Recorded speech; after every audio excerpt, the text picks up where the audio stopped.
as everybody knows, it is very difficult to quit smoking. It is one of the hardest addiction to terminate. And there's also data suggesting that people that became smokers as adolescents, it is very, very difficult for them. And the problem is with tobacco smoking is a relapse. It's not quitting for a day or two or even for a month. The problem is that there is a lot of relapse. So even though within people that set a quit date and within 1 month everything is fine, if you look at the relapse dates, relapse figures, a year later it is quite small, only in the teens, only 15% of the people, around 15% of the people that quit smoking are successful a year later. So the question is how to go about quitting smoking. Some people do it cold turkey, and this is, of course, is very difficult.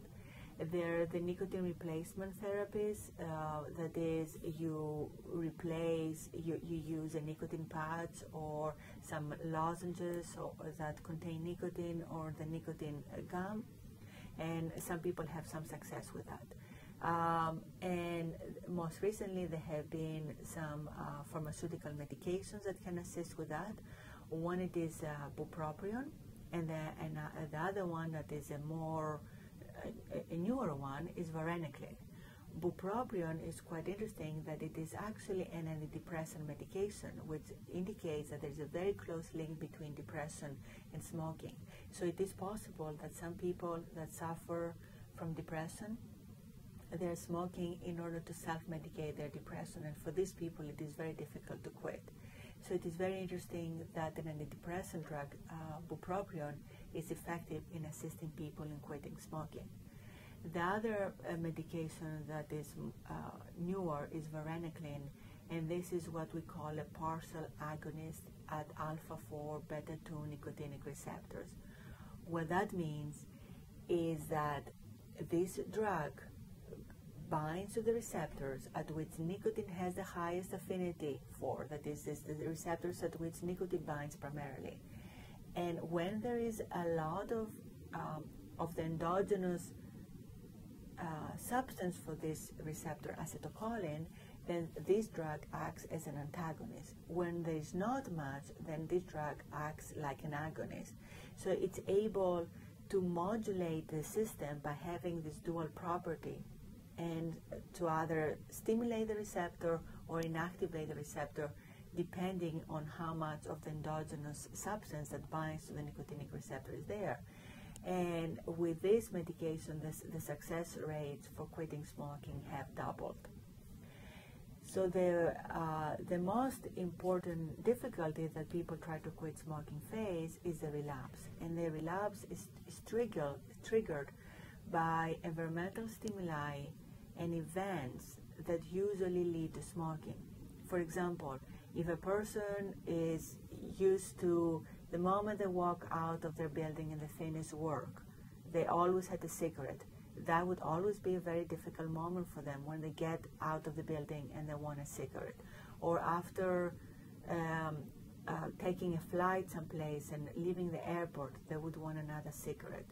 Or having a cup of coffee, or going to a bar and having a few drinks with friends, or seeing an ashtray, or seeing other people smoking, or seeing a pack of cigarettes, or seeing an advertisement of cigarettes.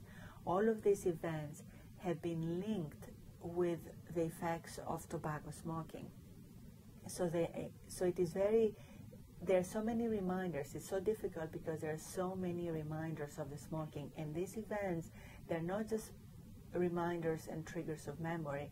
They also activate specific processes in the brain, some of them that might not be directly conscious to the person, and they induce this desire, and they may bring up what is literally a habit. It may not be a conscious decision to go and have a cigarette. It could be totally unconscious, where they go and grab a cigarette and then they have a cigarette in their hand and they are not really aware of how they got into that. Because of these years and years of habit, these behaviors become totally automated. So there could be cravings that are conscious and conscious desire, that I desire a cigarette right now, I would like to have a cigarette right now, but also they are the other brain systems that mediate these very, very strong habits that they're almost automatic. It's like we know how to walk and we don't think about it. It's as automatic to light a cigarette and have a cigarette. So for not only for smoking, but also for other drugs of abuse, but in the case of smoking, there are many, many more associations, because as a person that smokes 20 cigarettes a day, if we assume they take 10 puffs per cigarette, this is 200 puffs a day.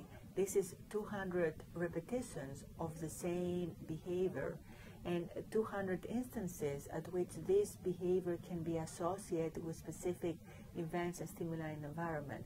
So, and that happens for some smokers for 10 or 20 years.